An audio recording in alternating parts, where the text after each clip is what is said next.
This week on Jerusalem Dateline, Moscow threatens to close down the Jewish Agency, and Jews wanting to immigrate to Israel are being warned to get out fast. And a CBN ministry team is kidnapped by Russian soldiers in Ukraine. Plus, the famous Magdala stone returns home to the Galilee. And a unique program in Jerusalem to address the problem of child sex abuse. All this and more this week on Jerusalem Dateline. Hello and welcome to this edition of Jerusalem Dateline. I'm Julie Stahl, filling in for Chris Mitchell. Russia's ongoing war against Ukraine is resulting in Moscow putting pressure on Israel, and that could possibly stop Russian Jews from immigrating to Israel. In a Moscow court, Russia's Justice Ministry moved to ban operations of the Jewish Agency. While foreign organizations have faced increasing pressure in Russia for years, threats recently ramped up. For the last 8 years, since Russia started its war against Ukraine, when they occupied Crimea, they were demanding that they would stop collecting information about citizens of Russia and transferring it to the West. But of course, for Jewish Agency, it's a ridiculous demand because that's exactly what Jewish Agency is doing. The Jewish Agency is responsible for worldwide immigration to Israel. Former chairman Natan Sharansky, a Russian Jew and human rights advocate, helped clear the way for the exodus of 2 million Soviet Jews starting in 1986. We should not be desperate. At the same time, I'm warning all our friends in Russia and Ukraine that those who are seriously thinking about Aliyah should better do it as quickly as possible, because the situation is worsening very quickly. Nearly 20,000 Russian Jews have immigrated to Israel since the invasion started, along with some 16,000 Ukrainian Jews. And there are another 20,000 in the pipeline. My estimation is that approximately 3 times more Jews will come from Russia than from Ukraine. In Russia, he says, citizens are losing freedoms at such a rate, it's a reminder of communist Soviet rule. Wow. When I sentenced for high treason, exactly in what Jewish Agency is accused now. The only freedom which is still left is freedom of immigration. And who knows how long it will exist. That's why Jews who are concerned, they are finding themselves in fierce society, in closed society, they're in a hurry to leave. Pinchas Goldschmidt, who served as chief rabbi of Moscow, couldn't return from a trip because he didn't support the war in Ukraine. He's now in exile. These are complicated times, and there are many dark clouds on the horizon, also for the Jewish community. And this has been reflected in a great exodus of members of the Jewish community who have left Russia since the beginning of the war. Svetlana and her husband made Aliyah from Russia 2 months ago. We've hidden her identity to protect her family in Russia. We are very happy that we made this decision.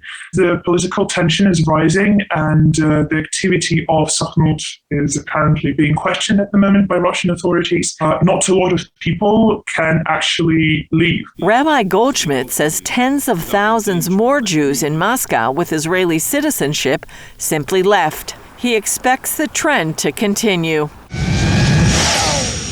10 members of a CBN Orphans Promise group in Berdansk, Ukraine, have been taken captive by Russian soldiers. They were kidnapped while helping evacuate residents from the southern port city, which is occupied by the Russians. The captives include several Orphans Promise volunteers, a driver, and an elderly couple who are the parents of a pastor who works with the ministry. Their whereabouts are unknown. Orphans Promise has a center and a residential home in Berdansk. The children are now safely in another country, but the team stayed to serve their community. They have been cooking food and delivering meals and other humanitarian aid to those in need. Please pray for them. Now, a unique stone from an unearthed synagogue where Jesus likely prayed has returned to its home in the Galilee. Take a look at why the Magdala stone is expected to be a special draw for visitors. And 3. Deemed by experts as one of Israel's most important discoveries, the Magdala stone spent years with the Israel Antiquities Authority, then went on an international tour with showings in New York and Rome. I myself, with some other workers here, put in the truck that remove it from the site. So I said bye, see you soon to the stone at the beginning of January 2010. To see the stone coming back today is a big joy. In 2009, archaeologists excavating here uncovered the original Magdala stone. This replica stands in the exact location where they found it. The director of the Antiquities Authority at the time of the discovery, he came, he was looking around. He said, the Magdala stone has to come back here because this synagogue without the stone is like a beheaded body. Known today as Migdal, Magdala was a city on the Sea of Galilee and known as the home of Mary Magdalene. In 2005, Father Juan Solana initiated the Magdala Project to highlight Jesus' ministry in the region and honor women of faith. They broke ground in 2009, and the center now includes an archaeological park, a chapel, and a hotel on the shores of the Sea of Galilee. When I was about to buy the land at the very beginning, I thought it cannot belong to the Catholic Church, but all Christians, because Magdala, as a hometown of Mary Magdalene, is a treasure for all Christians. But when we discovered the synagogue and the entire town of Magdala from the first century, I said it belongs not to all Christians, but also to the Jewish people. Magdala stone is an unicum. It's a unique object. It is an unknown collection of what I think to be Jewish symbolism, which symbolizes the temple in Jerusalem. Archaeologist Mordechai Aviam believes the stone held deep meaning for Jewish worshippers who couldn't make the weeks-long trek to Jerusalem and back. They looked at the stone, they felt Jerusalem and the temple and God in their hearts, and that's the meaning of this stone. My angle on Magdala are the people who come. So I'm always engaging the people who come, and really a cross-section of humanity comes here. And we say that the archaeology here is a crossroads of Jewish and Christian history, but that the spirit of Magdala is a crossroads for everybody. Father Kelly says he believes the return of the original stone will draw people like a magnet. Magdala is like an oasis of encounter. So here we have a great spirit of encounter, and I think this is going to give that further impulse because people will come and this will create conversation, dialogue, and quest for understanding. And that will be an opening to understanding the past and the present, and that's a pathway for the future. Coming up, let my people know the incredible story of Middle East peace and what lies ahead, a new book by R.A. Lightstone.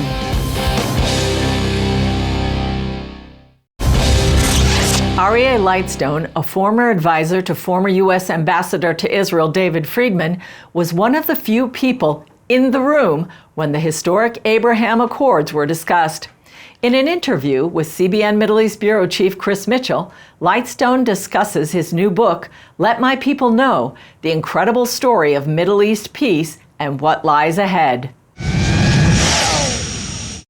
R.A. Lightstone, great to be with you. You were a special advisor to the former U.S. Ambassador David Friedman, special envoy about the Abraham Accords, and now you've written a new book called Let My People Know, as opposed to Let My People Go. That's right. And the incredible story of Middle East peace and what lies ahead. Tell us what the book's about. Well, the book is exactly what the title says, Let My People Know. I had the unique opportunity to sit here with Ambassador Friedman, and you know, we spent some time together day in, day out, and watch him, on behalf of President Trump, elevate the U.S.-Israel relationship. And that got a fair amount of attention, whether it was the recognition of Jerusalem, the moving of the embassy, the recognition of the Golan Heights, lots of various different prominent decisions that strengthen the U.S.-Israel relationship.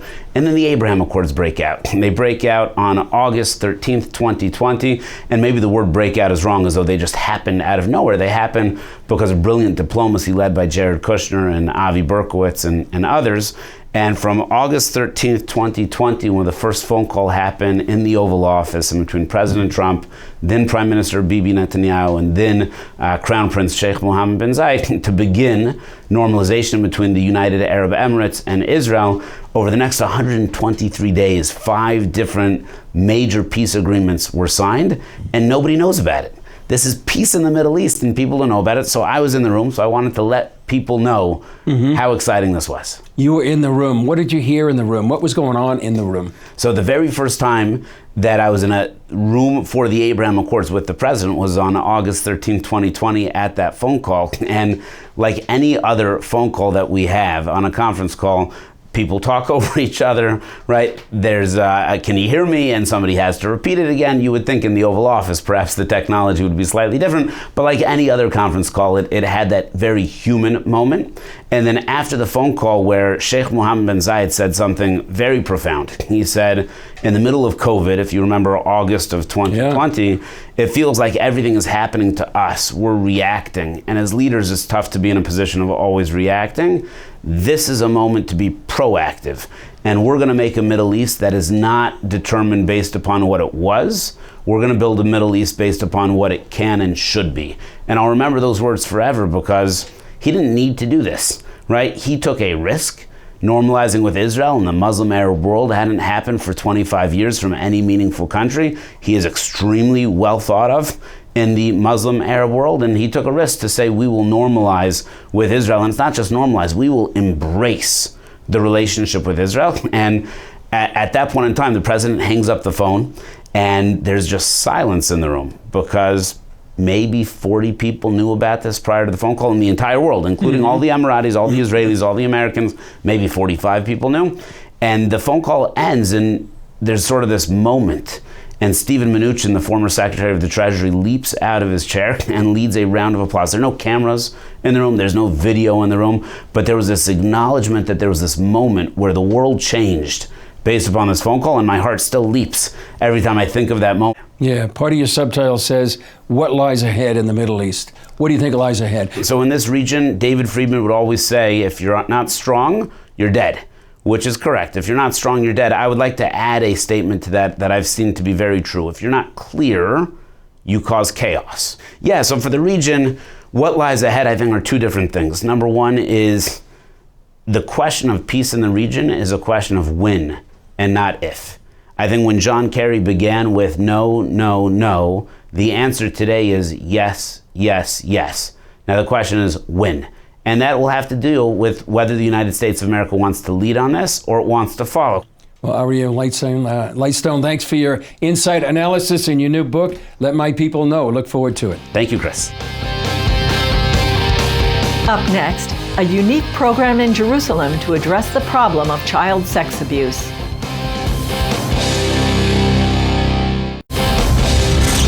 Child sex abuse is a worldwide problem, and as CBN Middle East Bureau Chief Chris Mitchell tells us, here in Jerusalem, the city is addressing this issue with a unique program, along with the help from some friends.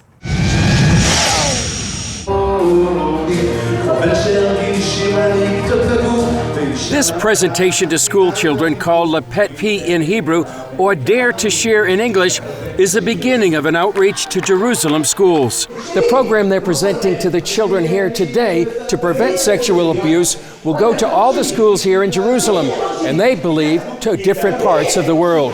Shneur Walker and Ran Yehoshua developed this program 7 years ago. We understand that just an ounce of prevention is better than a whole pound of healing, of curing. And if we manage to create these child sexual abuse prevention programs and connect between children and parents and teachers and give them the tools and create an environment where predators are scared to abuse children, we can create a safer world for children. Yet too often, the world is not a safe place. Worldwide, data, different surveys state that 1 out of every 5 children are abused between the age of 6 and the age of 18. Not only in the short term, but in the long term, sexual abuse can have a devastating effect on personality of children. It's as if the personality has a crack. What we do know is that after programs, we are told by the adults, the teachers, and the parents of the children that there is much more communication and discourse on the topic that there hadn't been before. And sadly or happily, I'm not even sure where to put it, but cases do come out of abuses that have happened that might not have been exposed if the children hadn't gone through the program. Jerusalem Mayor Moshe Leon honored Dennis and Kayatami for making it possible for Dare to Share to reach all of Jerusalem's 75 schools. Their donation was made in the memory of their two sons, John and Jeff. We lost our children in a farm accident in 1981. John was 12 and Jeff was 11. And this is how we're touching other children in memory of them. And it is a very humbling experience for us. It's tearful. So this program of the music and the program of the sexual abuse that is being launched in memory of our children is an ongoing thing. And we are pleased to be here in Jerusalem to launch the program. And it's a great honor and it's a great humbling experience for us. We would like to acknowledge one other person. You know, we're all partners in this. But the way we found out was Schnorr's father. His name is Kalman Walker. He knew that Kay and I, our vision was to bless Israel. And so when he heard what the mayor's office was proposing, he sent an email to us. I read the email to Kay, and in 5 minutes, we sent back and said, yes, that's us. Mayor Leon presented the Atamis with a certificate of appreciation. I understand that this project is in memory of your two sons, John and Jeff. In a way, you are creating an everlasting bond with the children of Jerusalem. May their memories be a blessing. And I want to present to you this certificate of appreciation, naming you the guardians of the children of Jerusalem. All this program here in Jerusalem is thanks to Dennis and Kay Itami. Kay had a dream, like a prophecy. She understood that she wants to do good to the children of Jerusalem. And we approached them just as was possible for them and the municipality and them joined together to do this program in Jerusalem. And we're thrilled because this is the opening shot. And we're going to be going into 75 elementary schools. And this is going to have impact on tens of thousands of children in Jerusalem, in the holy city of Jerusalem, with people from all sectors. And I'm overcome with emotion. For the Atamis, it's a partnership they share with the people and the children of Jerusalem. So as we all move together, as we all move forward together, let us each and all be blessed by God and be a blessing ourselves. Chris Mitchell, CBN News, Yefeinaf Elementary School, Jerusalem. Still ahead, a professional Russian tennis player who's risking all to help Ukrainian refugees in Poland. Many Russians don't agree with their government's invasion of Ukraine. Some are doing what they can to help those suffering from the war. That's why one Russian professional tennis player volunteered with CBN to help Ukrainian refugees in Poland. Artem is a volunteer. He is a Russian helping Ukrainian refugees. So when I was passing one hamburger to one young girl from Ukraine, I told her, here's a burger, and and she asked, where are you from? I said, I'm from Russia, and I'm here because I love you guys. And she said, that's good, but I don't love you. And at that point, I said, I understand you. I think that you have the right to say that because of what's happening in your country. And I'm so sorry for that. But God loves you, and I would never want to see that thing happening. And in a few seconds she looked at me and she said, maybe you're the only person out of all Russians that I can love. Artem is a professional tennis player from St. Petersburg, Russia. When the war broke out in Ukraine, he went to Warsaw to help the Ukrainian refugees fleeing to Poland. God loves every single person, and especially the poor. So my heart is after those people who are experiencing grief, experiencing pain, and to help them in any way possible, but also to introduce to them the good news, the things that can really change their lives. Artem volunteers with Orphans Promise and Operation Blessing.